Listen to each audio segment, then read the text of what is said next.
Hello guys, welcome back to my YouTube channel, Hamundi Vlog. Welcome to my tutorial. So for this video ay gagawa tayo ng isang tutorial kung saan pagtestan ko paano mag-open account dito sa GCash mobile application.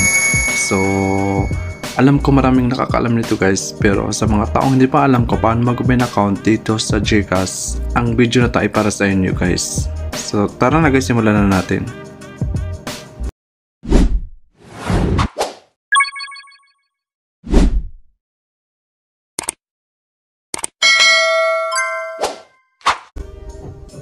So ang nagagawin natin guys ay punta tayo sa ating browser. So ang gamit ko guys ay iOS, so i-open ko yung App Stores para mapag-download ng GCash. Kung gamit nyo Android ay pwede naman kayo mag-download sa Play Store. So i-download na natin guys. Ayan. Tapos pag na-download nyo guys ay i-open na natin.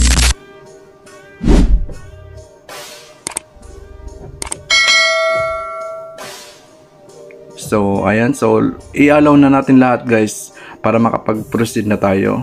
I-allow natin lahat, yan. Tapos ilalagay natin dito guys yung mobile number, kung saan yung active mobile number. Pwede rin kayo gumamit guys ng Smart or Globe, pero sa akin guys ang ginamit ko ay Smart. So parang ito yung pinaka-account niya guys. So tap natin yung next, yan. So may ma-receive tayo na OTP number sa ating mobile number kung saan yung nilagay natin kanina. So ilalagay natin yan guys. So may nakalagay dito, what would you like to do with your account today? Choose between the option below. So itap natin yung new account. Ayan. Then dito naman, tell us about yourself. Please complete the information below. So ilalagay natin dito guys yung date of birth natin. Yung birthday natin guys, ilalagay natin dito. Tapos may question dito, are you a Filipino? So itap natin dito yung yes. Then tapos i-confirm na natin guys. So ang sabi dito, tell us something about yourself. So dito ilalagay natin yung personal information. So may nakalagay dito na first name, middle name, last name. So kung wala kayong middle name, i-check nyo yung box dyan. Yan guys. So kailangan ano nyo lahat yan guys. Kung ano yung mga questions dito, dapat complete nyo guys, kasi hindi kayo makapag-proceed guys. Ayan. So, complete nyo lahat. Tapos bago nyo i-proceed guys, i-check nyo ng maayos para hindi kayo magkaroon ng problema. Tapos guys, kailangan natin ilagay dito yung email natin, kasi doon sila nagsisend ng some information tungkol dito sa pag-open natin ng account. So, ilalagay natin din yung nationality. Siyempre, Pilipino tayo, so ilalagay natin yung Pilipino. So, basta complete nyo lahat yan guys. Madali lang sagutin yan. Nandyan yung mga question. Tapos, kung ano yung hinihingi nila dyan guys, ay ilagay nyo, kasi para mas mabilis kayo makapag-proceed. Pwede naman kayo magtanong kung hindi nyo alam yung mga question dyan sa kasamahan nyo. Pero dito guys, madali lang guys. Kaya lahat ng mga dyan guys, ay complete nyo lahat yan guys. Katulad nito guys, may nakalagay dito current address. So ilalagay dito yung province address nyo, tapos yung city municipality, tapos yung barangay. Din may nakalagay din dito guys yung zip code. Yan. So pag nalagay nyo lahat guys, ay i-check nyo yung box, tapos next. Ayan. Basta siguradin nyo tama yung information, tapos i-confirm nyo na guys. Yan. So dito guys, ilalagay na din dito yung password. Ito yung password kung saan pag i-open nyo yung application na to guys, ay ma-open nyo. Kumbaga password nito guys, 4-digit number. Ang gagawin nyo guys para hindi nyo makalimutan guys, ay i-save nyo sa inyong mobile.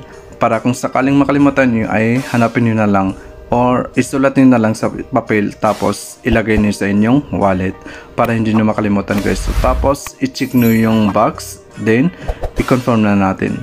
So dito guys, may makita guys sa baba, yes, register this phone. So i-tap natin yan guys. So may ma-receive tayo ulit na OTP number doon sa nilagay natin na mobile number. So ilalagay natin yan guys. Kaya dapat yung ilalagay nyo na mobile number dito sa pag-open nyo ng account sa GCash ay active, para naka-receive ng OTP number. Then tapos submit. So ayun na guys, meron na tayong account dito sa GCash. Then ayan, i-allow na natin yan, continue. So ito na yung pinaka dashboard niya guys. So meron na tayong account dito sa GCash. So ganun lang kadali guys. So i-verify natin siya para pwede na makapag-transfer ng pera o makapagpadala ng pera sa ibang account. So meron naman nakalagay dito, tell us about yourself. Please confirm the information below. So ilalagay ulit na naman natin dito guys yung date of birth natin. Tapos dito sa baba may nakalagay na are you a Filipino? So siyempre ang itatap natin dito guys ay yes. Then tap natin yung box. Then tapos next.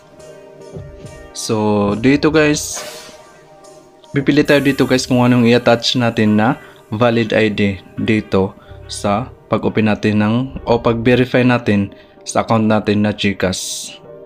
So simple ang pipiliin ko dito ay passport. Ayan, din tapos so dito guys i-scan natin yung passport natin dito. Pero dapat kailangan tama yung pagka-scan natin kasi minsan hindi na-approve. Then confirm, din tapos allow. So dito ayan, ano na natin guys. So ayan yung sinasabi ko guys, pag hindi siya naano ng maayos guys ay hindi siya ma-verify. Then ulitin natin guys.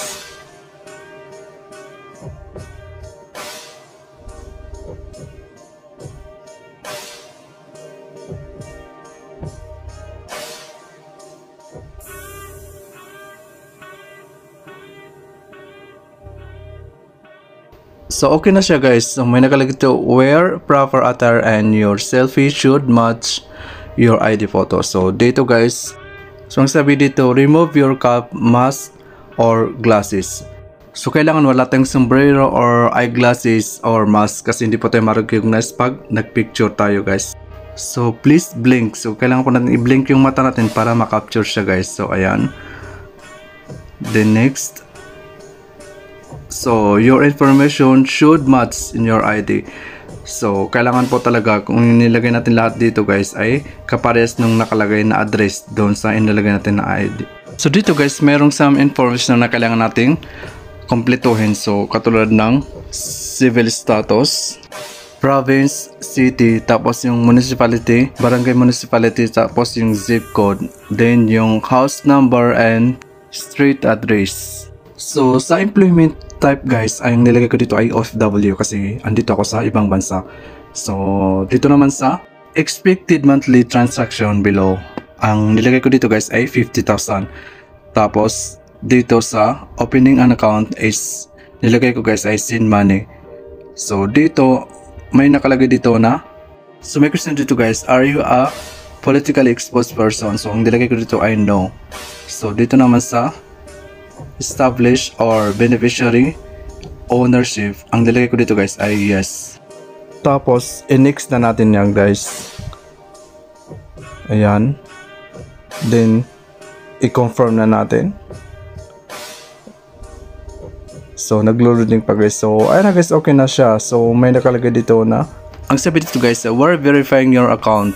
Please expected on SMS within 3 days on the status of your verification. So magantay pa tayo ng 3 araw para malaman natin kung na-verify na o na-approve na yung pag-verify natin ng account natin sa GCash. Siguro wala pang 30 minutes or 15 minutes, siguro baka 10 minutes pa yun guys, ay nakareceive na ako ng message galing sa GCash. Kung saan sabi dito guys ay, congratulations, your account has been fully verified. You can now use send money, online GCash and bank transfer and more. Thank you for using GCash. So hindi na umabot ng 1 araw o kalahating araw guys, o 30 minutes guys, ay na-verify na yung pag-verify ko ng account ko sa GCash. So gano'n lang kadali guys. So basta sundan nyo lang steps na ginawa ko kasi madali lang guys, basta kompleto yung inano natin guys. Kasi yung mga hinihingi nila guys ay dapat maano natin sa kanila, ma-provide natin guys. So dapat guys, ang unang-una guys ay bago kayo mag-open account sa GCash ay meron kayong malakas na internet. Tapos yung mga mobile number na ilalagay nyo ay active para diretso kayo makapag-proceed guys. So, hanggang dito na lang guys. Sana may natutunan ka sa video tutorial to. Kung bago ka lang na channel to, please don't forget to like and share and click all the bell button para lagi kang updated every time na mag-upload tayo ng bagong tutorial. So, maraming salamat. Thank you for watching. God bless. Stay safe always.